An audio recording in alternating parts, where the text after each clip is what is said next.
Burrell and Rawls are two men standing inside the same broken police department, but they are broken into completely different shapes by it. On paper, their relationship is simple. Irvin Burrell is above William Rawls.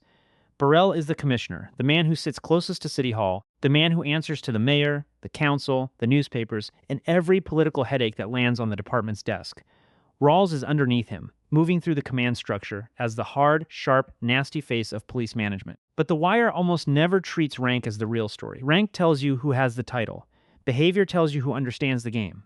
Burrell and Rawls understand the game in different ways. Burrell is a politician in a police uniform. Rawls is a cop who became a bureaucrat without ever losing the language of the squad room. Burrell survives through patience, calculation, and loyalty to whoever has the power to keep him seated. Rawls survives through control. He bullies, humiliates, threatens, and measures everyone under him by whether they protect his numbers and obey the chain of command. Burrell thinks in terms of mayors, headlines, budgets, and racial politics. Rawls thinks in terms of murders, clearances, overtime commanders, and who is making him look bad. That difference is why their relationship works. They do not need to like each other. They need each other. Burrell needs Rawls because Rawls is useful muscle. Burrell can sit in the commissioner's office and speak in the calm, official language of policy, but somebody has to go down into the department and make fear move through the ranks. Rawls does that naturally. He can walk into a room and make every detective understand that the case matters less than the number attached to it. He can take a good investigation and turn it into a career threat. He can make talented police feel like children because the institution does not reward talent unless talent serves the institution. Rawls needs Burrell because Burrell is cover. Rawls can be brutal, but he is still operating under a political roof. Burrell gives that roof shape. When the mayor wants crime to look better, Burrell absorbs the order and pushes it downward. When the department needs a clean public face, Burrell provides it. When things go wrong, Burrell knows how to make the blame land somewhere lower. Rawls is vicious in the hallway, but Burrell is the reason the hallway leads back to City Hall. Together, they become one machine with two faces. You see it clearly in the way they handle real police work. The Barksdale investigation is important. Anyone actually looking at West Baltimore can see that. But to Burrell and Rawls, its importance depends on what it does to the department. If the case makes the police look good, it has value. If it creates political trouble, exposes corruption, or refuses to end on schedule, it becomes a problem. That is the logic they keep returning to. The question is rarely, is this true? The question is, can this be managed? That is where Burrell's kind of police begins. Burrell is not stupid. That is important. He is not some clueless boss who wandered into the commissioner's chair by accident. He understands Baltimore very well. He understands that crime is not just crime once it reaches the upper floors. Crime becomes a statistic, a campaign issue, a budget fight, a press conference, a racial balance problem, a public embarrassment. Burrell's entire career is built on knowing how to stand in the middle of those pressures and remain useful. That makes him a very ugly kind of effective. He does not need to solve the city. He needs to survive the city's politics. So when a case becomes inconvenient, he knows how to squeeze it. When a commander becomes threatening, he knows where the file is. When the mayor needs numbers, Burrell understands what kind of numbers he is being asked to produce. He is not the kind of police who believes the institution exists to chase truth. He believes the institution exists to protect itself, and truth can be useful only when it does not get in the way. Rawls is different because he still has some actual police in him. That does not make him noble. It almost makes him more frustrating. Rawls can read a crime scene. He knows when detectives are lying to themselves. He understands murder work. The best example is after Kima is shot, when the department is in chaos and McNulty is drowning in guilt. Rawls does something almost shocking because for a moment he is not just the monster from the office. He tells McNulty the shooting is not on him, and he says it with real authority because he knows the work. He knows how cases move, how decisions get made, how bad luck enters a scene and ruins everyone. In that moment, Rawls is not kind exactly, but he is clear. He gives McNulty the one thing McNulty cannot give himself. That scene matters because it proves Rawls is not incompetent. He is not evil because he does not understand police work. He is poisonous because he understands it, and still chooses the institution over the work most of the time. Rawls is the kind of boss who can recognize good policing and punish it anyway.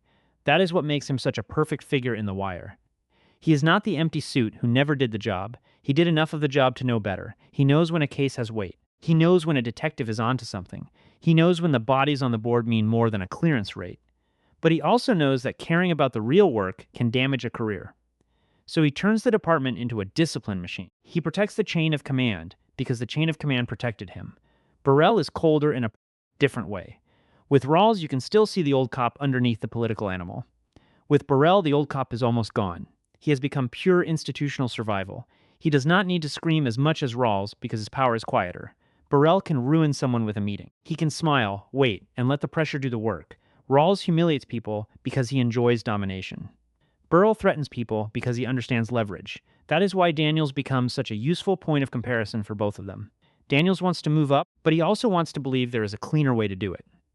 Burrell and Rawls both see that as either weakness or arrogance. To them, Daniels is dangerous because he still thinks rank might be used to protect good work. Burrell looks at Daniels and sees a man with ambition who can be controlled through his past. Rawls looks at Daniels and sees a commander who might let an investigation become bigger than the department wants it to be. Neither man is really arguing with Daniels about one case. They are arguing with the idea that police work should matter more than institutional obedience. The funny thing is that Burrell and Rawls do not always appear close. Their relationship is not warm, loyal, or brotherly. They feel more like two men who have been trapped in the same elevator for 20 years and learned exactly how much space the other one needs. Burrell knows Rawls is brutal and useful. Rawls knows Burrell is political and necessary. They understand each other's weaknesses, but they rarely move against each other because they are both benefiting from the same arrangement. Rawls gets to act like the hard truth teller of the department. Burrell gets to act like the responsible public servant. But both are selling the same thing: control over reality. This is where The Wire is careful. It does not make Burrell and Rawls identical. A weaker show would turn them into the same corrupt boss with two names. The Wire gives them separate flavors of institutional decay. Burrell represents politics swallowing policing. Rawls represents policing swallowing itself. Burrell's corruption is vertical. Everything in him points upward. He is always looking to the mayor, to City Hall, to the next person who can remove him. His loyalty follows power. If the mayor wants crime down, crime must be down. If the council needs reassurance, he gives reassurance. If the department has to take a hit so he can remain valuable, he will let that hit land somewhere else. Burrell's real beat is not the street. It is the room where the street gets translated into language politicians can survive. Rawls's corruption is horizontal. He is focused across the department, across units, across commanders, across the daily war of numbers. He wants order inside the machine. He hates anything that creates mess, even if the mess is honest. A real investigation is messy. A good detective is messy. A case that follows the truth can become expensive, embarrassing, and politically dangerous. Rawls would rather have a department that appears disciplined than one that actually sees the city clearly. That is why both men are enemies of real police work, even though only one of them still looks like a police. Burrell is easier to dismiss because he feels removed from the ground. He is suits, offices, official language, mayoral pressure. Rawls is more entertaining, more alive, and in strange moments more human. But Rawls may be more damaging on the daily level because he teaches everyone beneath him how to survive wrong. He teaches them that the clearance matters more than the body, that the boss matters more than the case, that the number matters more than the neighborhood. Burrell sets the weather. Rawls makes everyone stand in it. Their partnership also shows how institutions protect themselves without needing a grand conspiracy. Burrell does not have to sit Rawls down and explain the moral rot of the Baltimore Police Department. Rawls already knows his part. Rawls does not need to convince Burrell that numbers should matter more than truth.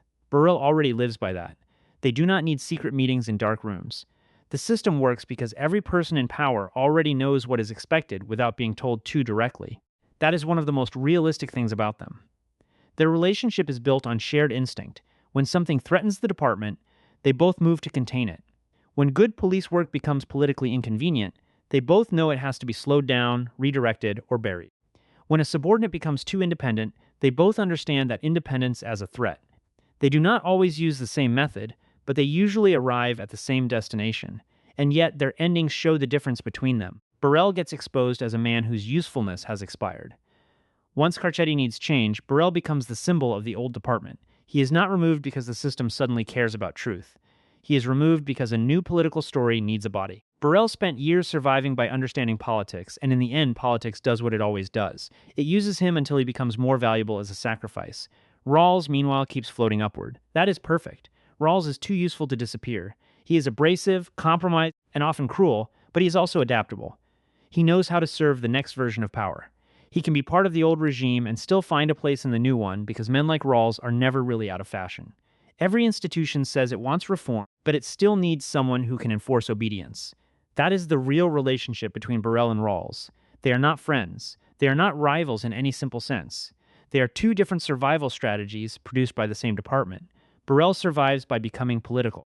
Rawls survives by becoming managerial. Burrell turns police work into public relations. Rawls turns police work into internal discipline. Burrell speaks for the institution when outsiders are watching. Rawls punishes the institution's own people when they forget what kind of game they are in. The tragedy is that both men probably know the department is broken. Burrell knows the numbers are fake. Rawls knows good cases die for bad reasons. Neither of them is innocent enough to believe the machine works cleanly. They have simply decided that the machine is the only thing worth protecting, because the machine protected them first. That is what makes them such strong wire characters. They are not cartoon villains standing in the way of heroic cops. They are what happens when talented, ambitious men spend too long inside a system that rewards survival over truth. Burrell becomes the face. Rawls becomes the fist. Between them, you can see how the Baltimore Police Department keeps failing without ever needing to stop calling itself functional.